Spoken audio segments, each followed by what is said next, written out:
तो बोलो बाबा बर्फानी की जय। बाबा अमरनाथ की जय। बाबा भोले की जय।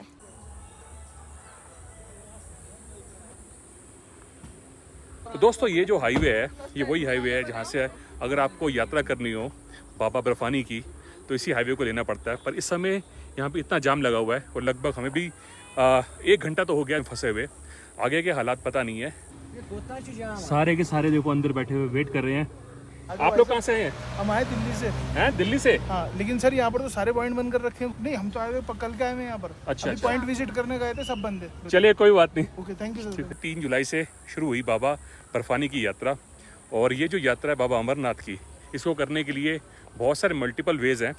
पर जो सबसे पॉपुलर वेज़ है वो यही है कि आपको ये सड़क मार्ग से करनी पड़ती है। जैसे कई लोग अपनी हेलीकॉप्टर से भी यात्रा करते हैं, तो वो यात्रा पॉसिबल नहीं है। यात्रा करने का सिर्फ एक ही मार्ग है, वो है सड़क।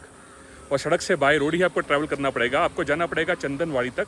चंदनवाड़ी से आपकी पैदल यात्रा शुरू होगी। तो भाई यात्रा की शुरुआत करने के लिए या तो आप वंदे भारत एक्सप्रेस पकड़ो और आप आओ कटरा, और कटरा से आप आओ श्रीनगर, और श्रीनगर से पहलगाम आओ, या बाय फ्लाइट भी आ सकते हो, या बाय रोड जो सबसे पॉपुलर रूट है। क्योंकि जो गवर्नमेंट है उसने कई सारे व्हीकल्स अपने जो गवर्नमेंट के व्हीकल्स है वो चलाती है। एक बात और बहुत इंपॉर्टेंट है कि एक होता है RFID कार्ड। जब आप यात्रा के लिए रजिस्ट्रेशन करते हैं, रजिस्ट्रेशन करने के बाद जब आप पहुँचते हैं पहलगाम, तो यहाँ पे एक जगह है नुनबुन। और नुनबुन भोले बाबा शंभो नुनमन बेस कैंप के नाम से इसको जाना है। नुनमन बेस कैंप। नुनमन, हाँ, नुनमन बेस कैंप। वो बोर्ड लगा के सीधे कोटा होगा 100 बंदा या 200 बंदों को सुबह छोड़ना है या गुफा के लिए दर्शन के लिए। उतने ही बंदे जा पाते हैं। और लोग यहाँ से अमरनाथ यात्रा स्टार्ट होती है। यहाँ पे एक कार्ड बनता है, कार्ड बनता है यहाँ पे। गवर्नमेंट ID कार्ड बनता है वो अच्छा हर किसी यात्री का। अच्छा।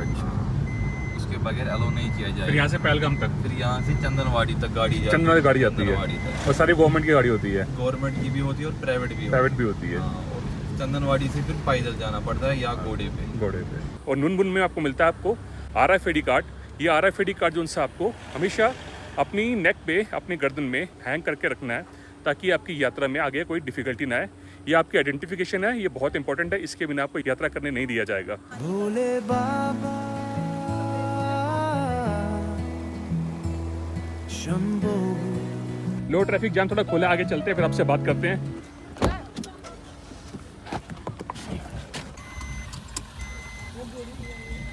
सूरज की पहली किरण पड़ी चोटी पर, बर्फीले शिखरों ने पहना सूर्य का आभा सिंधु। धीरे धीरे खुलते कपाट, गूंजे शंखुर मंदिर सुर। मंदिर जागा है, शिव ने बुलाया है। घंटियों की गूंज में गंगा की बूंदें गाएं। हवा में बसी है आरती जो पर्वत तक पहुंच जाए। सबसे बड़ा क्वेश्चन दिमाग में आता है जब भी कोई इंसान यात्रा करने जा रहा है तो रुकेगा कहाँ पे। वैसे तो जो अमरनाथ यात्रा का जो बेस कैंप है वहाँ पे सारी सुविधाएं रुकने के लिए गवर्नमेंट ने कैंपिंग कैंप्स और बहुत सारी हट्स और शेड्स बना रखी हैं। उसके अलावा जो प्राइवेट एकोमोडेशंस हैं बहुत सारी हैं, वो अवेलेबल है। जैसे कि आप पीछे देख रहे हो, यहाँ बहुत सारे होटल है। ये होटल बना हुआ है। इसके अलावा JKTC का भी आगे यात्री निवास बना हुआ था, जिसके आप देख सकते हो पूरी सेफ्टी एंड सिक्योरिटी है।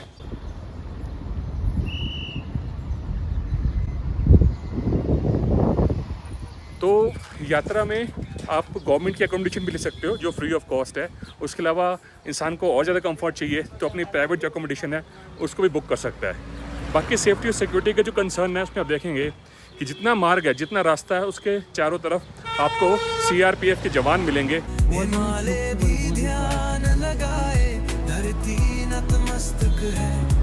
हर कण में है शिव का सर, हर श्वास में शिव उपस्थित है।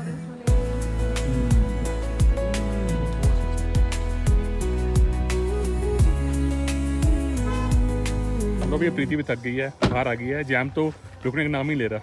2-3 किलोमीटर के 1.5 घंटा हो चुका है हमें। तो दोस्तों अगर आप ऊपर देखोगे कि अभी जो वातावरण खुला हुआ है, सूरज निकला हुआ है, अमरनाथ जी की यात्रा कर रहे हो, उसमें आपको ध्यान रखना बहुत ज़रूरी है कि आपके पास हार्श विंटर्स के क्लॉथ जरूर होने चाहिए। उसके अलावा विंड चीटर होना बहुत ज़रूरी है कि कभी भी ये जो बादल आप देख रहे हो अचानक से बिल्कुल एकदम बरसात को रूप ले सकते हैं। टेम्परेचर -5 डिग्री तक आ जाता है।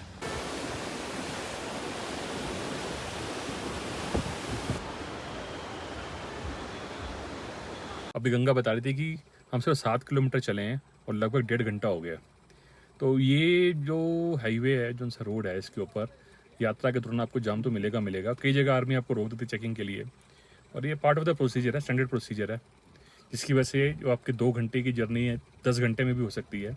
जाम जो उनसे रुकने का नाम नहीं ले रहा। पर एक बात और शेयर करना चाहूँगा, क्योंकि पीछे जो हादसा हुआ बाईसरन वैली के अंदर, जिसमें काफ़ी सारे हिंदुओं को मारा गया था। तो जब हमने ये ट्रिप स्टार्ट किया, बहुत सारे लोगों ने कमेंट किए कि भैया आपको नहीं ऐसा ट्रिप प्लान करना चाहिए, कश्मीर में नहीं जाना चाहिए, उनको सपोर्ट नहीं करना चाहिए।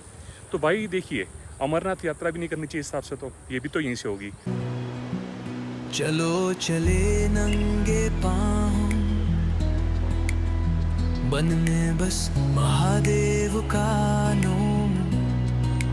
तो ये ऊपर जो आप वेदर देख रहे हो एकदम चेंज हो गया है। तो यही यात्रा के दौरान जब आप चंदनवाड़ी से शेषनाग की तरफ जाते हैं या उससे भी आगे जाते हैं तो -5 डिग्री तक पहुंच सकते हैं। उसके अलावा स्लीपर्स का प्रयोग मत कीजिए, क्योंकि जो स्लीपर्स होता है वो स्लिपरी होती हैं और वो फिसल सकती हैं। अच्छे खासे जो आपके कोई भी शूज़ जो पानी में ख़राब ना हो, उन शूज़ का प्रयोग कीजिए। कुछ टिप्स हैं आपको बताने की कोशिश कर रहा हूँ मैं, ताकि आपकी जो यात्रा है वो मंगलमय हो।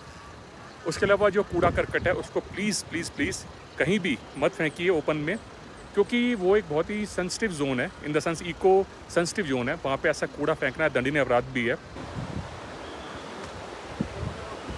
और जैसे बाइजन शॉर्टकट ले रहे हैं इस रोड से उस रोड तक जाने के लिए, तो सबसे अनुरोध है कि जब भी आप यात्रा में हो कोई शॉर्टकट मत लीजिए, क्योंकि शॉर्टकट लेने से क्या होगा कि आप बिल्कुल रास्ता भूल सकते हो या गलत रास्ते पे भी जा सकते हो। दूर दूर से आए हैं लोग प्रेम और विश्वास लिए, शिव के द्वार खुलते ही मन जीवन से भर जाए। शिव की मूर्ति चुपचाप कहे मैं यहाँ हूँ हर रूप में, बर्फ तर है और गंगा के स्वरूप में पार्वती माँ की ममता फैली जैसे आशीर्वाद की छाँव।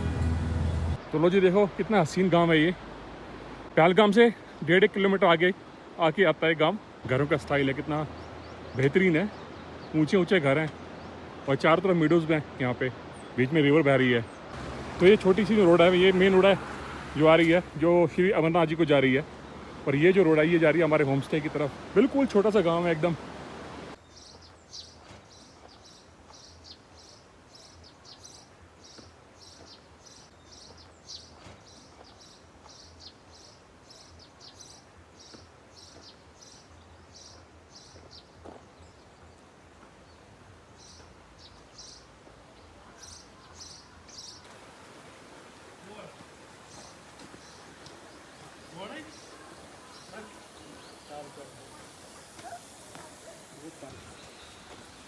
तो भैया हमारा होम स्टे रंजीपाल, बेताब वैली रोड, लारीपुरा, पहलगाम। और ये हैं हमारे होस्ट जाहिद भाई। ये बताओ, जैसे कोई आता है यहाँ पे, तो जैसे मान लो ये सीज़न है, कितना रेंट आपका पर नाइट पड़ जाता है? पर नाइट 1000 रुपीज़। बोलो हैं 1000 रुपीज़ पर नाइट। 1000 रुपीज़ पर नाइट। और किसी को यहाँ तक पहुँचना तो कैसे पहुँचेगा? जो पहलगाम का मेन सिटी आ गया, हाँ 1.5 किलोमीटर है। 1.5 किलोमीटर। हाँ। अच्छा, चलो भाई, मैं डिस्क्रिप्शन लिंक डाल दूंगा, जाहिद भाई का फ़ोन नंबर डाल दूंगा, वैसे लिखा हुआ है यहाँ पे। और आप आइए यहाँ पे अच्छी तरीके से रहिए। यहाँ पे सामने ही बिल्कुल रिवर का व्यू है, जो रूम्स हैं उस साइड के, वहाँ सामने रिवर दिखती है पूरी, और आगे इनका अच्छा खासा बाग है, गांव का माहौल है। लो जी, ये हमारा होम स्टे। हम हैं पहलगाम के एक छोटे से गाँव के अंदर। सामने आप देखो लिद्दर नदी है, बहुत सुंदर नदी है, अभी नदी पर भी जाएंगे। पर मेन बात ये दोस्तों कि हमने जो पहलगाम का मेन टाउन है वहाँ से दूर लिया। ये देखो चारों तरफ लोकल के घर हैं यहाँ पे, सामने भुट्टे लगे हुए हैं, गैया है यहाँ पे, और बहुत ही अच्छी फैमिली है और स्पेशियस है एकदम। तो यहाँ पे गर्मी का बिल्कुल भी एहसास नहीं है, जैसे श्रीनगर में एहसास था। अब रूम देखेंगे आप, स्पेशियस है और रूम से व्यू भी बहुत अच्छा है। सामने रिवर है और मस्त व्यू।